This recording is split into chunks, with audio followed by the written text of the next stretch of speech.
গরমকালে বিয়ে বাড়িতে গেলে কি মজা পাওয়া যায় বলো তো বন্ধুরা।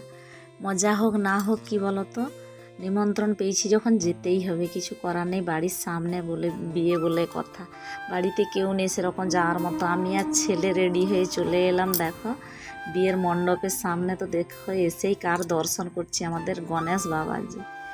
তারপর প্যান্ডেলের ভিতর থেকে একদমই ঢুকে গেছি মেন হলের ভিতরে। তো হলের ভিতরে বেশি দেখো লোক নেই সেরকম, আমি একটু অনেক দেরি করে গিয়েছি, তাই জন্য দেখো লোক সংখ্যাটা একটু কম, মানে বউয়ের কাছে ভিড়টা একটু কম আছে। তো বউয়ের কাছে যেতেই দেখো ওদের ফ্যামিলির ছবি তোলা হচ্ছে, খুব সুন্দর লাগছে সবাইকে দেখতে।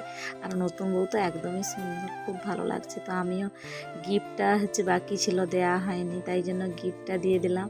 আর ওইখানে কি বলতো কুলার চলছিল, খুব সুন্দর বাতাস দিচ্ছিল, কি ভালো লাগছিল জায়গাটা। আর এদিকে চলে আসতেছে না আরও গরম। তো গরম তো এসেই দেখছি খাওয়ারের কাছে প্রচুর ভিড়। তো এইটা হয়ে গেলে একটু ফাঁকা হয়ে যাবে, তাই জন্য দেখো খাওয়ারের কাছে ভিড়টা দেখো, 4টা লাইন বসছে, তাও একটু ভিড় আছে। তো একটু ওয়েট করি তারপর খাও। তো বিয়ে বাড়ি কী বলো তো, গরমকাল হোক যাই হোক মজা কিন্তু ভালোই লাগে বিয়ে বাড়ি থেকে। তো দেখো খুব সুন্দর লাগছে আমার, তোমাদের কেমন লাগে?